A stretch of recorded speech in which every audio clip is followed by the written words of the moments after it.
Well, I will, if you like, as president. Yes. I'd like to introduce John Francis, who's kindly come to give us a talk on the life and work of Ralph Vaughan Williams. So, Right. thank you, John.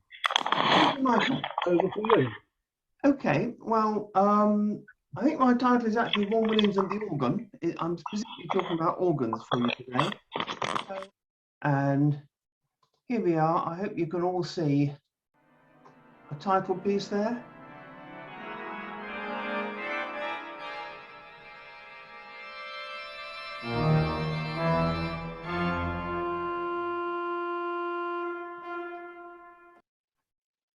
Well, I think you all know a bit about Vaughan Williams, but just in case you don't, I'm going to give you a quick background. Here is a slightly simplified family tree.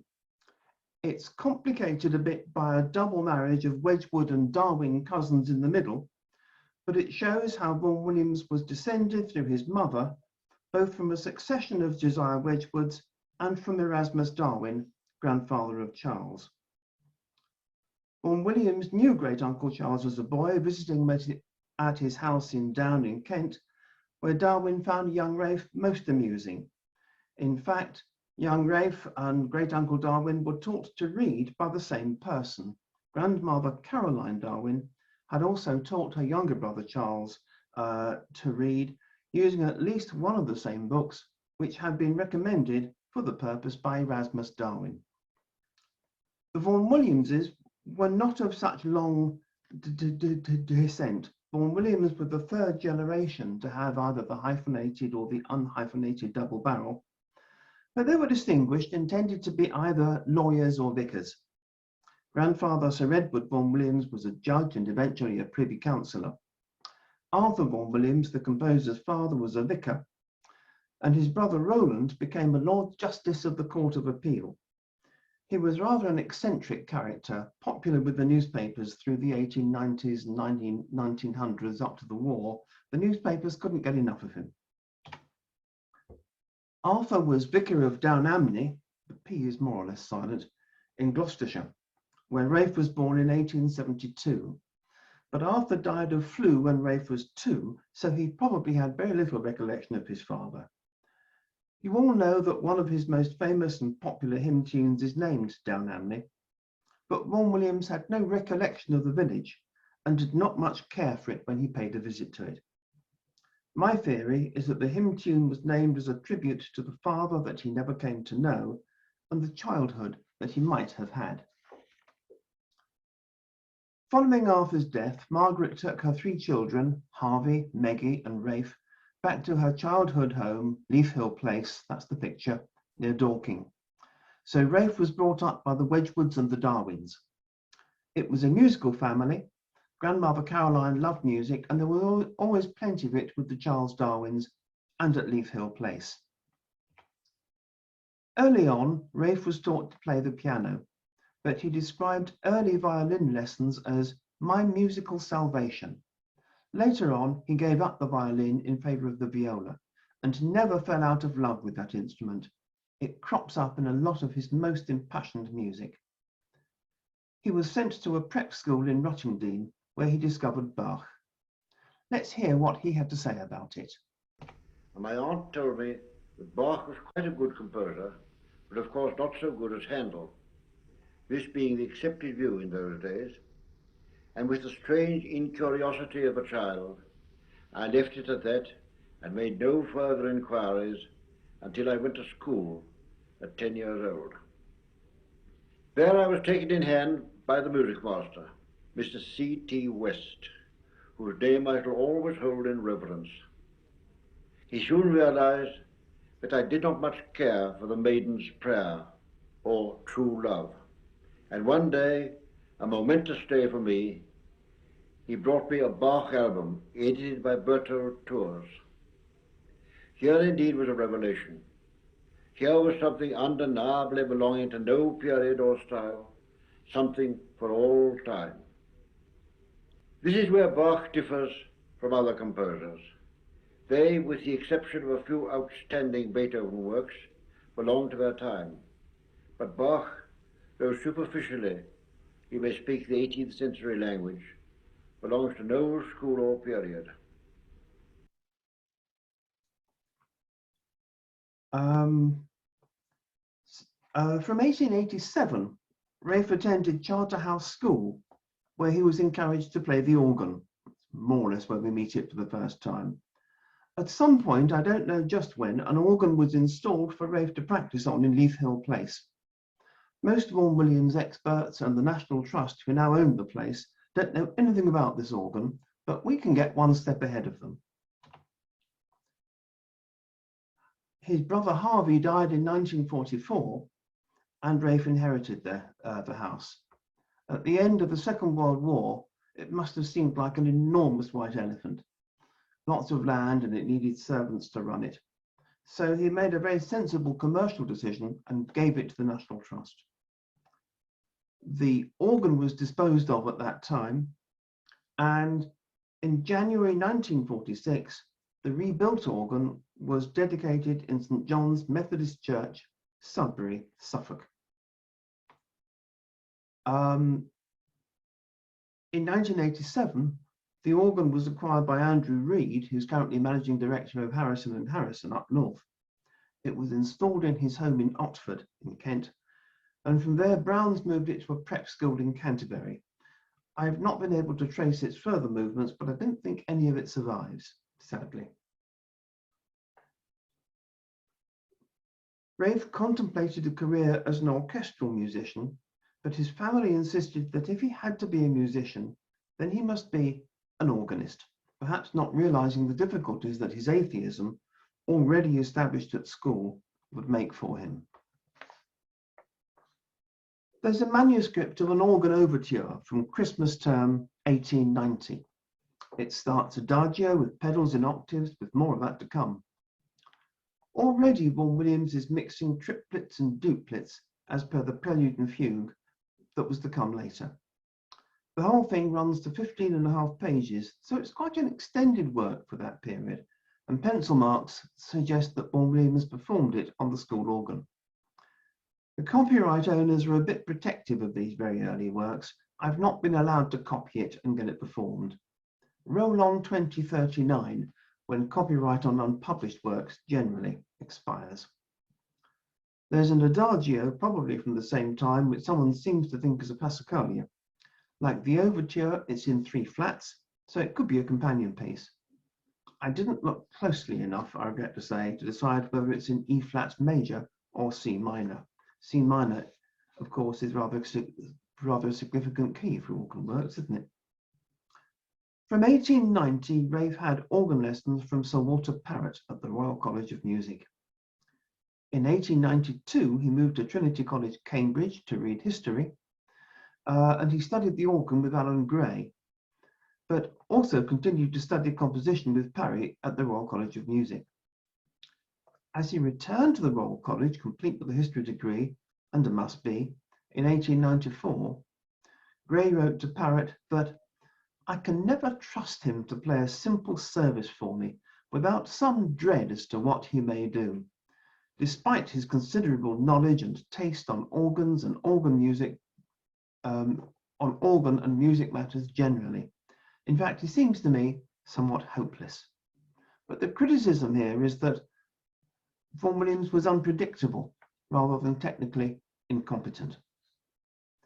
I have a newspaper cutting recording him playing the organ for Harvest Festival in the little church at Coldharbour, close to Leith Hill, in 1890. But the paper has him down as H. Vaughan Williams. I really don't think his brother Harvey played the organ. I also have him playing selections and marches at a wedding there the following August, and 1 or 2 reports a bit like that. He certainly wasn't making it as a recital organist at that time. He was appointed organist to St Barnabas, South Lambeth, in 1895, and in that year he also began composition classes with Stanford. Duties included giving organ recitals as well as training the choir. He wrote to Holst in about July 1897, when he was trying to get Holst to cover for him. Thursday, practice the chants and hymns. Boys about 8:15. Those louts of men will slope in about 8:45 and make you mad. The only ones who can sing will be away. Let the boys go by 9:30. If you like, you can keep the louts on, but there's no necessity. The organ can be found on the National Pipe Organ Register at E00508. It was built by Hill in 1815 when the church was consecrated, or perhaps a bit earlier. Bishops rebuilt it with a third manual but no pipes for it in 1892, and the generous vicar paid for the pipes to be added to the choir during Vaughan Williams' tenure. It was destroyed in 1948 when the organ from All Saints Church round the corner was put in, and this too went the way of all flesh when the church was converted for use as social housing in 1978. In 1897, he married Adeline Fisher, a cousin of Virginia Woolf, who found her rather hard going. And they went off together for 6 months so that Ralph could study with Max Bruch in Berlin. One factor in this need to go away for 6 months was a desire to prize Adeline away from the rest of the Fisher family. And no doubt that object was achieved, but it was a fairly short-lived respite. John Ireland deputised at St Barnabas while Vaughan Williams was away, and was far from thrilled when he came back. He worked hard at becoming an FRCO. He had lessons with Walter Alcock and practiced for many hours every day. He passed the examination in 1898, and there's a bit of the sight reading test that he got through.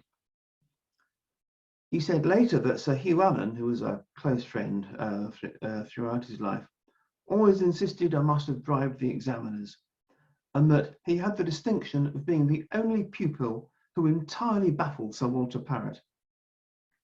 These characteristically self-deprecatory remarks should not be taken at face value. He was probably a better organist by 1898 than he is given credit for.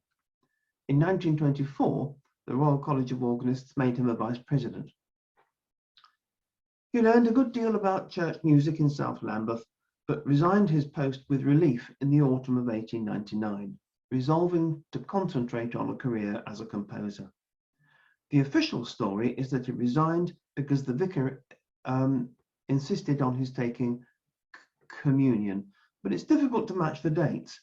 There was a new vicar, but he didn't take up his post until I think about June 1900, and I'm pretty clear that Ralph resigned very late in 1899.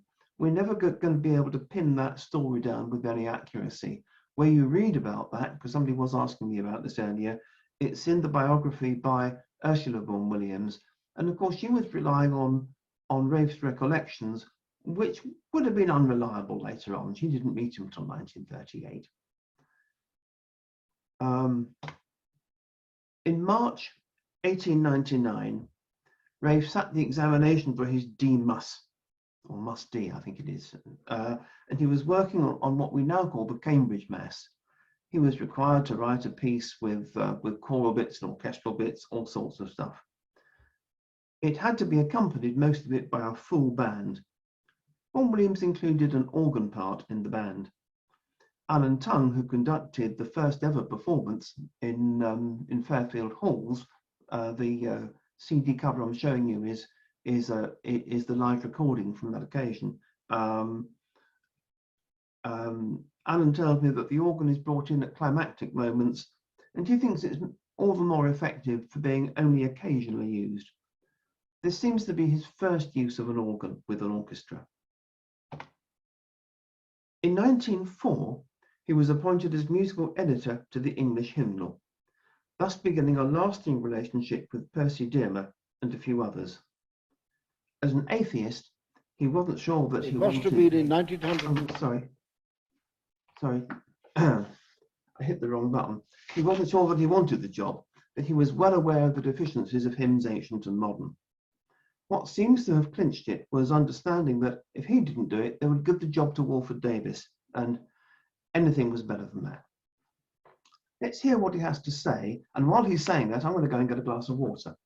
It must have been in 1904 when I was sitting in my study in Barton Street, Westminster, when a hansom drove up to the door. It was before the days of taxis, and Mr. Dearmer was announced. I just knew his name vaguely as a parson who invited tramps to sleep in his drawing room, and I wondered if he was going to ask me to do the same. But he had not come to me about tramps. He went straight to the point and asked me to edit the music of a hymn book. I protested that I knew very little about hymns. You see, I've been an organist. But he said all the same that my name had been recommended to him, and he told me that there were 8 founders to the hymn book, a committee of 8 clerics, and they had between them put down £5 each for expenses, and that my part of the work would probably take about 2 months. After thinking it over for 24 hours, I decided to accept, only to find that the work occupied me 2 years, and that my bill for clerical expenses alone came to £250. In many hymnals, the first idea of the musical editors seems to have been to include as many as possible new tunes by the editor himself and his friends. I myself avoided the specially composed tune, so far as I could. Of course, in the case of a very peculiar metre, this was impossible. I then had recourse to well-known contemporary composers, for choice, not church composers. I also, contrary to my principles, contributed a few tunes of my own, but with becoming modesty, I attributed them to my old friend Mr. Annon. While trying to include all the good tunes, I did my best to eliminate the bad ones. This was difficult, because I was not entirely my own master. My committee insisted that certain very popular tunes should be retained. I've been blamed for using adaptations of folk tunes for hymn purposes, but this is surely an age-old custom.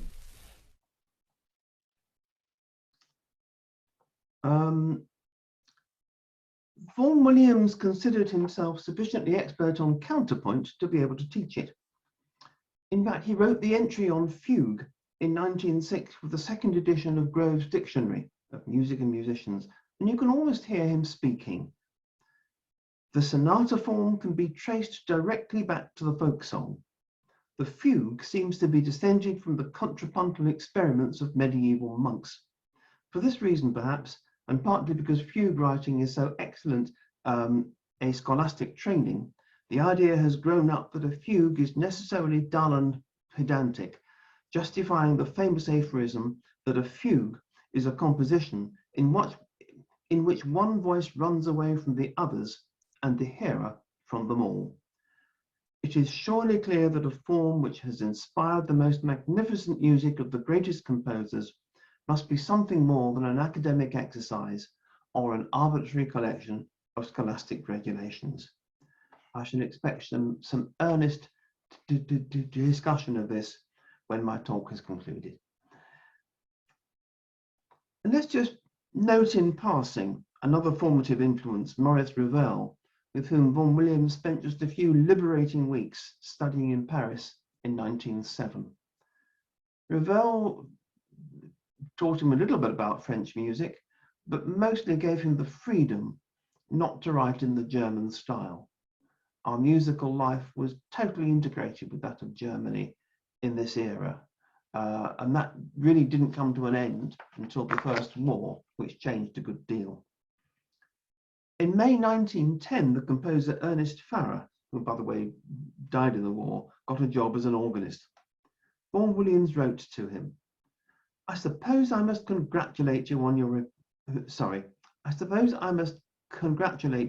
your appointment, but it's a beastly job being an organist, and unless one is very careful, lowers one's moral, not to speak of one's musical tone, horribly. Of course, one has to do bad music everywhere, but in most other jobs it is naked and unashamed. Church music always pretends to be good. I don't have a lot more to say about organ music until war breaks out in August 1914. Vaughan Williams joined the Special Constabulary, but then he decided to enlist in the Royal Army Medical Corps on New Year's Eve 1914. He was 42, but put his age down as 39, even forging a birth certificate for the purpose. and he gave his place of birth, as he did throughout his life, as Downamley, Wilts. Because he had flat feet, he was made a wagon orderly, and that may have saved his life. A lot of people think he was a stretcher bearer. He wasn't a stretcher bearer. A wagon orderly is a slightly different job, and it's not quite so dangerous. I don't have time to talk at length about his war, but he served near the front from June 1916, quite close to the action, and saw plenty of grim sights. Then he was sent to Salonika, and later on found himself organising carol singing on the slopes of Mount Olympus under the stars. He finally got very bored. At one point he was painting bricks red, so he applied for promotion as an officer in the artillery. In that capacity, he found himself in charge of 200 horses at one point, and he got back to France and took part in the concluding battles of the war, including the fifth and final battles of Ypres. So when I say France, I mean France and Belgium, and he went right through into Germany, in fact. His work with the big guns probably gave rise to his deafness in later life, hence the hearing aid that somebody mentioned earlier. Back to the beginning of the war, he had to wait 18 long and frustrating months in England before he first saw action in France in June 1916. Between May and September 1915, his unit was stationed at Saffron Walden, where he was given permission to play the organ at St Mary's Church in the evenings. The organ survives. It's been rebuilt and enlarged, but you can find the 1912 rebuild specification on the National Pipe Organ Register, so you could choose your stops carefully and play the organ that he knew today. And at some point, I hope someone's going to do that. We're indebted to the great organist Henry Lee, spelled L-E-Y, but it's pronounced Lee, who was to play the Westminster Abbey organ for the 1937 and 1953 coronations, for our knowledge of what happened there. I will read to you what he wrote to Ursula in 1961. He brought his 3 organ preludes on Welsh hymn tunes for me to play to him one day, and his signed copy I still treasure and play from. I asked his permission to alter the last line of the first prelude so as to give the pedals more prominence as a point of imitation, which he characteristically said had escaped him. Sometime after, he again brought me his organ prelude and fugue in C minor, which he modelled on Bach's big prelude and fugue in C minor, written during the First War at Saffron Walden, where he was stationed. He got leave to go and play that lovely church in the evenings. It was a formidable task to read his difficult manuscript, and we spent a long evening at it. Asking me afterwards whether I liked it, I replied, I found it too difficult for an organ. He afterwards scored it for full orchestra, and it was performed at the Hereford Festival. I remember being much interested, and in its new guise it made all the difference. I should much like to hear it again. He most kindly sent me a printed copy, and I was much surprised and honoured to find that he had dedicated the organ version to me. In writing, I think Henry Lee comes across as a bit of an innocent, but this is the story of Vaughan Williams's biggest and most important organ works, the only important ones, to be honest. And it's a horror story, isn't it? I think we can safely infer that the 3 preludes on Welsh hymn tunes had their genesis at Saffron Walden at the same time as the prelude and fugue. They were published in 1920. But the June 1919 issue of the Musical Times records that Alan Gray had given the 3 preludes from manuscripts in the previous term. Vaughan Williams was only demobilised, or dispersed as it was then put, on 15th February, so he'd wasted no time. Works published in 1919 included some carols for unison voices and a folk song for male voices, all of which we can assume to have derived from arrangements made for soldiers. He orchestrated The Lark Ascending in 1919, having written it in 1914, and this was published with the 3 preludes in 1920. He intended them to be played as a suite, though they're often separated. The Welsh hymn tunes themselves, on which the preludes were founded, were all taken from English hymnal. We can assume that Vaughan Williams had a copy with him in Saffron Walden. They're strong tunes, ideal for congregational singing, but Vaughan Williams's treatment takes them well beyond this. The prelude on Bryn Calvaria, Hill of Calvary, is a fantasia on a majestic scale. That on Rosimeda, which means lovely, is a sweetly flowing piece, maintaining just one texture and mood throughout. The tune is heard clearly and twice in long notes against newly composed, almost dancing accompanying material. And it's largely the dancing notes that the listener retains in memory. I think you could hum Rosimeta to an awful lot of people who know the work. Dee dum da dee dee dee dee dee dee dee dee, and they wouldn't connect it in any way with the piece that they know as da dum dee dee dee da da da dee dee dee. There you are. You were expecting organ music. You didn't expect to sing to you, did you? But this is the best loved of the set, and it's heard at weddings, and it's heard far, far too frequently at funerals. The third prelude, I've no idea how to pronounce it. Is it Hyfrydol? It's not Hyfrydol, I'm pretty certain about that. It means cheerful. So the prelude on cheerful is the shortest. The tune is stated at the outset in majestic long notes, and block chording maintains a solid marching rhythm. Time for some organ music. Let's hear it now.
That recording, of course, was made by David Briggs, who was actually present at the last Zoom meeting. I don't think he's with us today. And if someone waves there, yeah, she's here. But there we are. So after that, we come to the Prelude and Fugue in C minor, which Vaughan Williams had told Henry Lee was modelled on Bach's work with the same name, BWV 546. It's quite a formidable piece, but then I find a lot of Bach formidable. I'm a rotten organist. Lee had told the composer, "I found it too difficult for an organ." It's difficult to know just what he meant with that. He was known as the Paderewski of the organ, despite having been born with a club foot. So was it too difficult for him or too difficult for the rest of us? We don't know whether two subsequent revisions made it any easier, since we don't have any surviving manuscripts. I think Vaughan Williams must have been shaken to the very core. Instead of publishing it with the other pieces in 1920, he sat in it for 10 years. In 1930, he published both an organ version and an orchestral version, which, by the way, included an organ part. The orchestral version sounds like most other orchestrated music. Orchestrated organ music. Dreadful. Sorry, Stokowski. The truth is that organ music works much better when played on an organ. With characteristic generosity, he dedicated the work to Henry Lee. Even recently, learned people who should really have known better told me that the real work was the orchestral version and the organ reduction followed. Happily, those people accepted the evidence from Lee. Neither of Vaughan Williams's biographer, his second wife Ursula and Michael Kennedy, liked organ music, which is why Lee's notes were simply ignored. I published them a few years ago and got them published again in a book by Stephen Conlock, A Book of Memories, so that the facts are more widely available. While the work's form is modelled on Bach's BWV 546, the sound is gritty and dissonant. Typically for the period, the score calls for 16-foot stops on the manuals, which, as you all know, can make for a rather muddy sound if you're not careful. There's a strong vein of modality. David Briggs told me that the work goes through most keys and perhaps anticipates works by William Matthias. With the need to play duplets against triplets through quite a lot of it, I think it's very difficult. Let's hear the fugue played by David Briggs, who's not fazed by these things, on the 1912 Walker organ of Sacred Heart Church in Wimbledon. It runs for five minutes, which is quite a long time, so I'm putting up some slides which I prepared for a previous talk, illustrating the wide variety of influences on the composer's life and work. So here we are, one fugue.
An organist called Herbert F. Ellingford was very much taken with the Prelude and Fugue, and he wrote to Vaughan Williams on 2nd December 1930 that he'd played it a number of times at St George's Hall, Liverpool.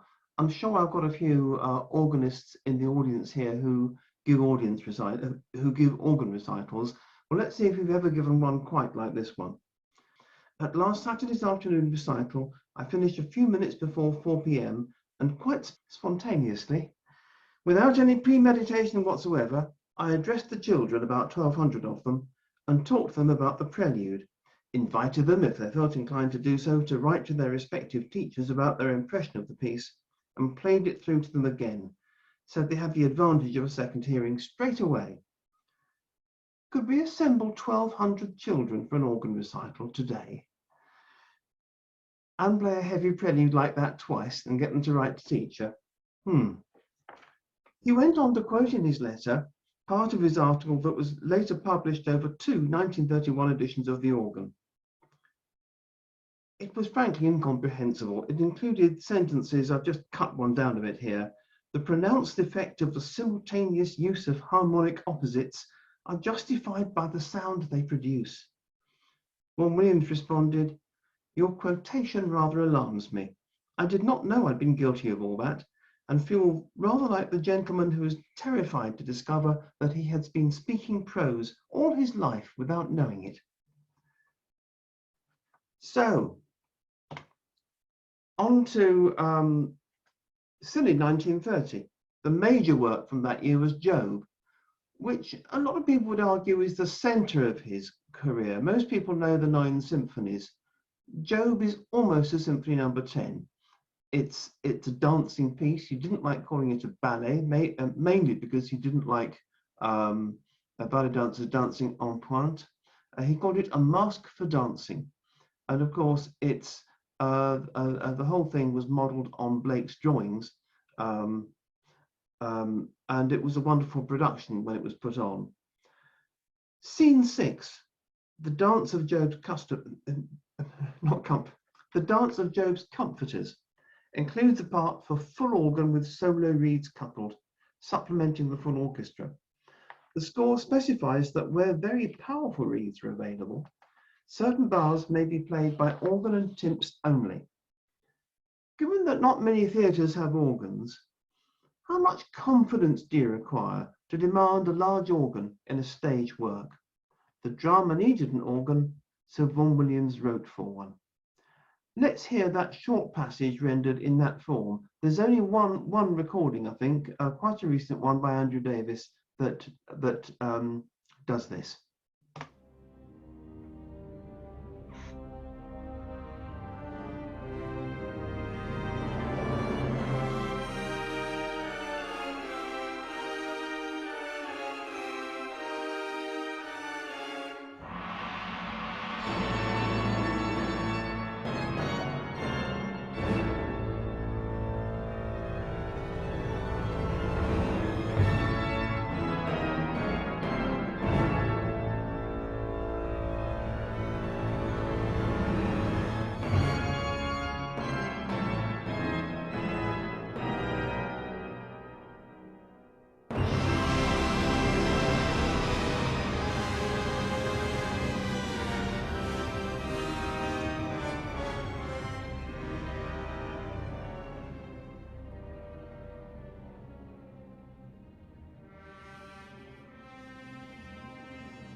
If you're an organist, friends often want you to play for their wedding. Plenty of you have done that. If you're a composer, still worse, they want you to write something for them. There were 3 wedding pieces left in manuscript at Vaughan Williams's death from 1933, 43 and 47. I'm not going to talk about these simple, occasional and not very characteristic pieces in detail, except to note that 1, they were all written for the bride, and at least one of them was inscribed "with love from Uncle Rafe," which is what all his girlfriends called him.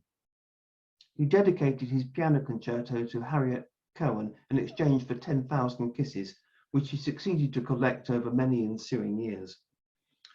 So we need to think about the Festival Hall organ, and a lot of you will know this story. It's not perhaps an episode that shows Vaughan Williams in his best light. He didn't like squeaky organs, and he wrote to the Sunday Times when it was being built, "I admit that we have had some bad organs in England, but at their worst, they cannot surely make so nasty a noise as most of those on the continent. Out of the so-called Baroque organ, which I presume I have heard at its best in the hands of the most distinguished performers, I can only compare it to a barrel organ in the street. This type of instrument is said to be right for playing Bach. For myself, I want nothing better than Bach as played by Dr. Harold Dark on his typically English organ at St. Michael's, Cornhill." In fact, experts tell me that the festival organ, as completed, is regarded as a hybrid rather than a pure classical organ, and it's been suggested that Vaughan Williams would very much have liked at least bits of it if he ever heard it. The person who designed the organ was Rafe or Ralph Downes. I'm not sure how he pronounced his first name, Rafe or Ralph Downes, but he rose to the challenge in person. He gave the first section of the inaugural recital on 18th March 1954. His second item was, you've guessed it, 3 preludes founded on Welsh hymn tunes. I think there was a little point being made there, don't you?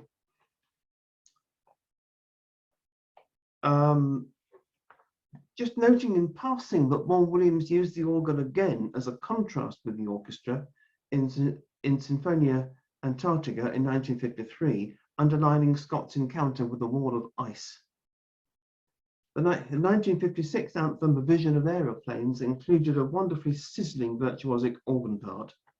That was dedicated, of course, to Harold Dark and the St. Michael's Singers, and first performed in St. Michael's, Cornhill.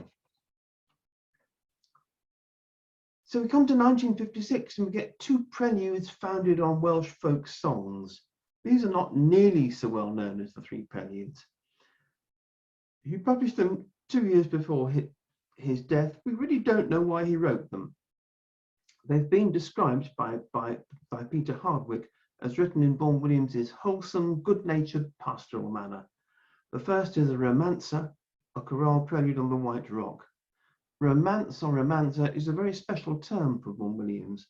He reserved it for his most heartfelt music, including the slow movements of several concertos, piano concerto and tuba concerto in particular. You've got the romancer for harmonica, one movement of the 5th Symphony, which is the really Pilgrim Symphony, and the Lark Ascending is described by him as a romance.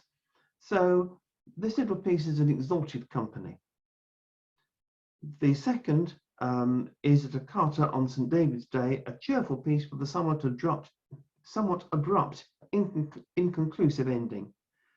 The earliest Welsh tunes in existence, some half a dozen, are to be found in various editions of Playford's Dancing Master from 1665 to 1718, and St. David's Day is one of these. The tune lies deeply buried in Vaughan Williams's work, which bounces along very much like a jig. Now, the last word on organs comes from Vaughan Williams in 1958. His programme note on the 9th Symphony, which is inspired in part by a test of the d'Urbervilles and Stonehenge, hence my choice of picture there, says that the first theme occurred to the composer after playing some of the organ part of the opening of Bach's St. Matthew Passion. Those who are curious about such matters can doubtless trace the connection. Well, I am a bit curious, but I haven't traced the connection. But maybe some of you know the St. Matthew Passion better than I do. I'm sure lots of you do, actually. So we see Vaughan Williams playing the organ over a period of about 70 years to the very end. Vaughan Williams's music is full of influences. Literary influences are of fundamental importance, and folk song must be the most powerful musical influence. Welsh songs of one sort or another seem to have had a particular influence on the organ music. Some writers have suggested that organ music influences orchestral writing. I've come to doubt that.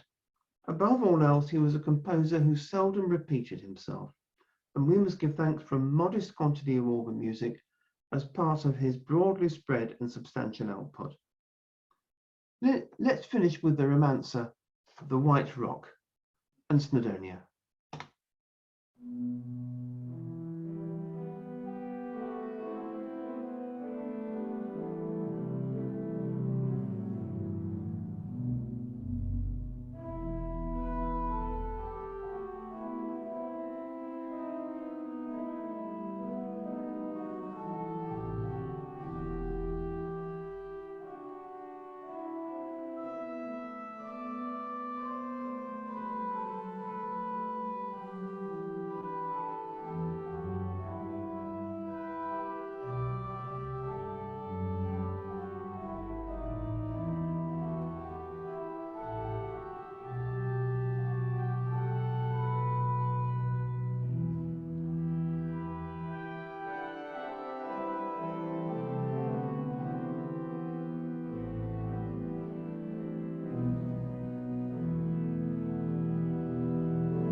Well, how are we doing for time? Oh, time's worked out quite well. I'm willing to take questions from anybody who wants to unmute themselves and fire away.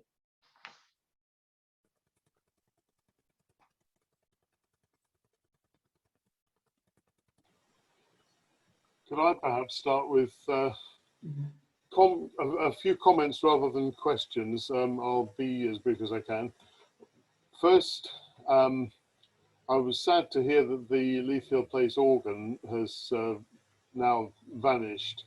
Andrew Reed, about a lifetime ago, was my head chorister at Otford, and I well remember the organ gradually appearing in a room of his parents' house, rather to their surprise, as they had already accommodated the half-dozen other instruments he played.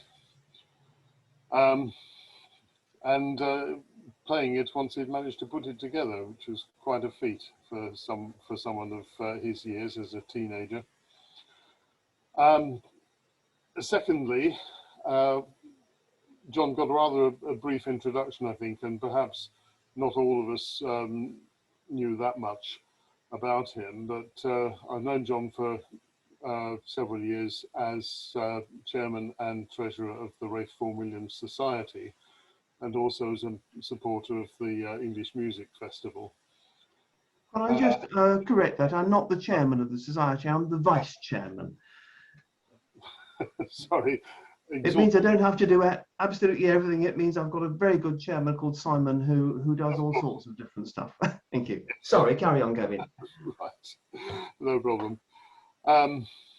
Yes, as treasurer, I get to see the details of people joining the Organists Association, and I'm glad to say that I spotted John joining a while ago and immediately leapt to ask him to do this talk.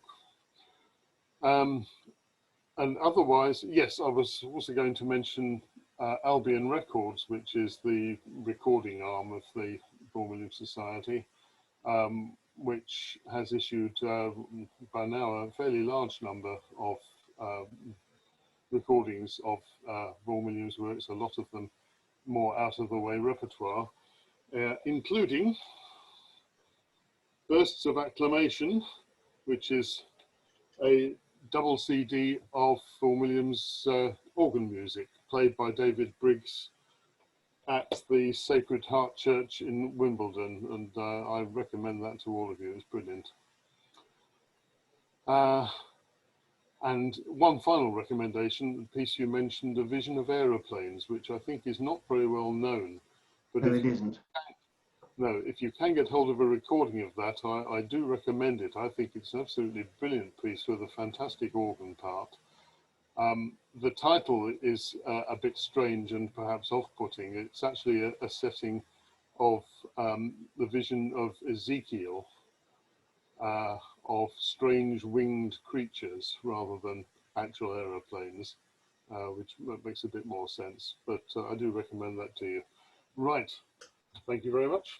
There are several recordings of Vision of Aeroplanes. There was the wonderful one by Gillian Weir as organist that didn't make it to CD, but there are 2 or 3 others. I haven't got chapter and verse on that.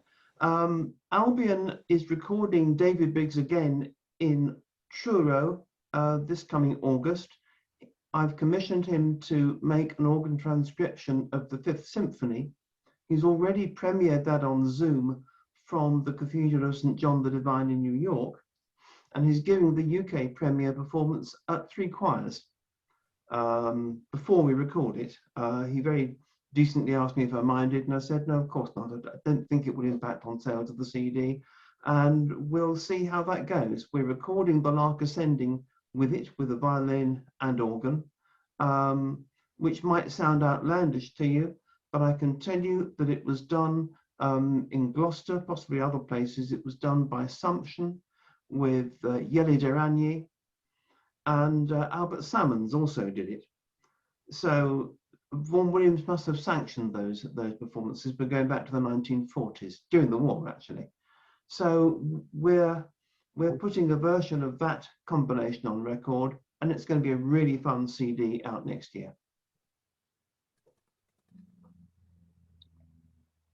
Any more for any more?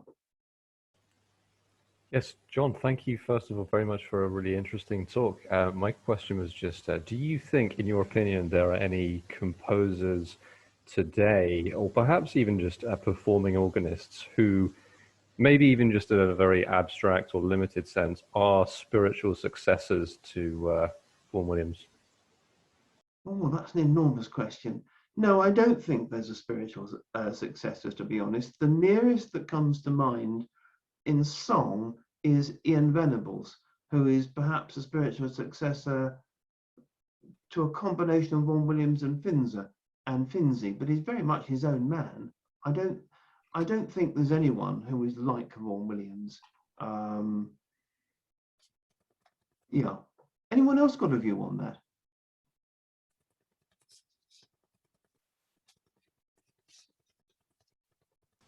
Looks like not, unfortunately. Williams, but he's probably a spiritual successor of somebody French, because he loves French organs and French organ music. Has anybody not got his organ, his Mass for Notre Dame? Wave your hand if you've got a recording of David Briggs's Mass for Notre Dame. Well, you should all get it. It's a wonderful piece. Can I ask a question, please? Yes, please do, Valerie. I found the fugue very interesting. Can you tell me, please, who was playing it and which organ? That was David Briggs at Sacred Heart, Wimbledon. That was the CD that Kevin was just showing us. Right. It's on Albion. You can buy it online from shops. You can buy it online from us, rbwsociety.com. And we've got all sorts of wonderful recordings to tempt you there. Thank you. I found it very interesting. I speak as a pianist, not an organist. I find quite often the texture of Vaughan Williams's writing, and it was particularly notable there, quite, I hate to say this, muddy. And even following the score, I found it took me a while to tune in to where I should be listening. I'd be curious to know if others find the same. Any thoughts from organists? May I make a comment about hymn tunes? Hello? Hello? Yeah. Can you hear me? Yes. Not too close to the microphone. Yeah. Just a question. Want to make a comment about the hymn tunes that Vaughan Williams wrote. On the 50th anniversary of his death in our deanery, we had a special choir get together, and I told the congregation there how lucky they were that we did not have to use the original Victorian version of Hymns Old and New for the hymn For All Saints Who From Their Labours Rest, because I actually sang the Victorian first verse to them, which is essentially Anglican chant. It's just a chanted line with an hallelujah at the end. And isn't that still in English hymnal? It's called Troy's Chant. I think it was still in English hymnal, besides, or maybe that in ancient modern, besides Vaughan Williams' tune. Which of course now that tune's interesting because I do a lot of research in newspapers. I've got 4,000 newspaper cuttings on Vaughan Williams. Other people have a life. I've got 4,000 newspaper cuttings. And whenever they're talking about that hymn, they always sing For All the Saints was sung to Vaughan Williams' setting. They never make the error of using the name of the tune, which is of course sine nomine. He didn't want to give it a name. The tune is called Without Name, and I think a modern newspaper would say they sung it to sine nomine, or sine nomine probably, but they just said it was sung to Vaughan Williams' setting, which is Without Name. And it was used, by the way, at a remembrance service as early as 1917 in the Albert Hall, before the war was even over. They were having remembrance services and using that tune, and it very quickly became established as a staple of Remembrance Day services. Some would say that the Alleluia da dee da da dum keeps appearing in the Fifth Symphony. Well, lots of bits of that tune. Pom pom pom pom. Do you know the House of Life song cycle? No. It's pom pom pom pom occurs again and again, and right up through even the Ninth Symphony, there are shades of the For All the Saints tune, to avoid giving it a name. It occurs in quite a few works. I've not made a study of this. It really needs a musician. I consider myself more a musical historian as a retired chartered accountant, and it needs a musician to really do a big piece on that. And one day maybe we'll commission someone to do it, because the connections I think are very interesting. It also appears in Towards the Unknown Region.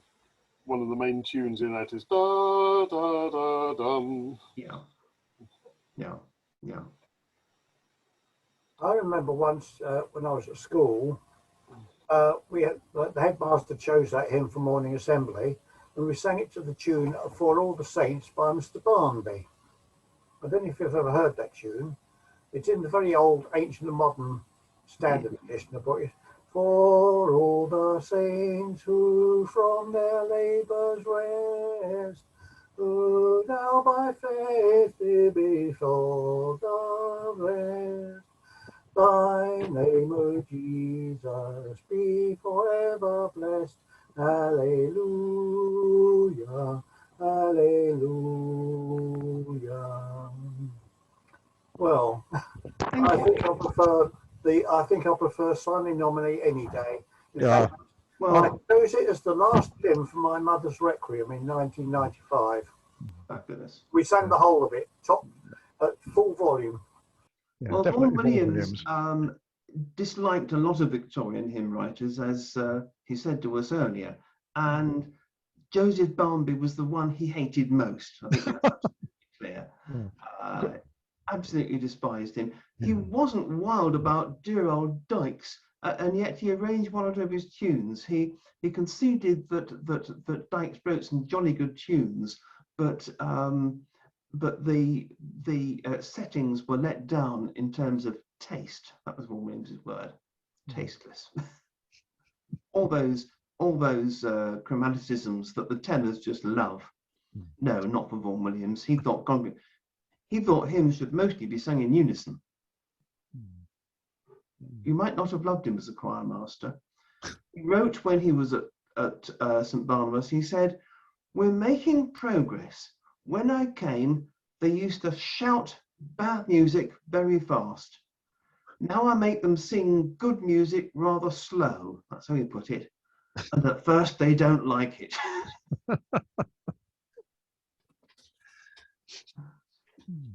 So the English hymnal, I don't know whether you know quite what a rumpus there was when that was published in 1906.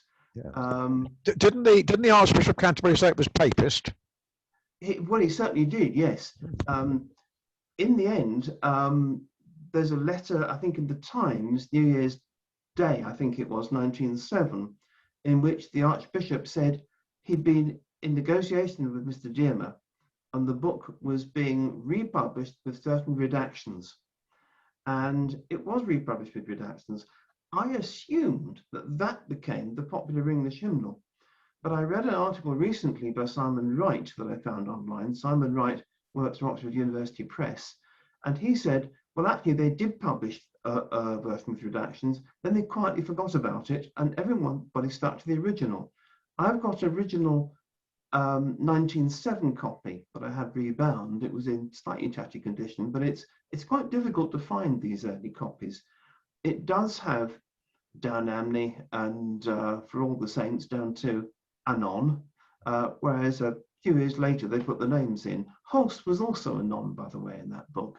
Considering he complained about other people putting their favourite composers in all the time, he was really a bit naughty about putting his own tunes in under the heading Anon, and he might well have been feeling a bit guilty when he gave that talk all those years later. But it's quite an interesting story, the fuss that was made, and it seems to have just quietly gone away when with the hierarchy appeased, they just carried on as they always intended to.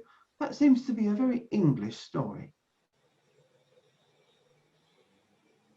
The early editions of English hymnal have very detailed phrasing for the irregular rhythm of Sine Nomine, which I think subsequent editions have just given up on because they know people will sing it with the rhythm they do, putting long notes and short notes and things. And if you sing most of the new stuff from hymns old and new, the rhythm's incomprehensible. You make it up as you go along, so maybe nothing's changed. Continuing with Sine Nomine, you might be interested to know that last Monday at Bromley Parish Church, the organ recital, which was given by a young lady, she played Dennis Bedard's variations on Sine Nomine, which I've actually got the music of. So that's somebody else who's done some variations. Good. Any more for any more? I've got a little encore to play us out if you'd like it. I don't know how we're doing for time. Yes, please. Yes, please. I've got a 2-minute piece if you'd like to have it, and then I'll end the meeting. Does that suit everybody? Lovely. Suits me. Thank you. The piece I'm going to play you is a new recording. We recorded it in Rugby School just a few weeks ago, and I'm probably going to use it on a sampler CD next year as part of the celebration of Vaughan Williams at 150. I've got a few original tracks for that CD. Making up sampler CDs from second-hand tracks strikes me as a bit boring, so I've got a few new bits and pieces to spice it up a bit. So I'll just share my screen again and put that final slide up for you.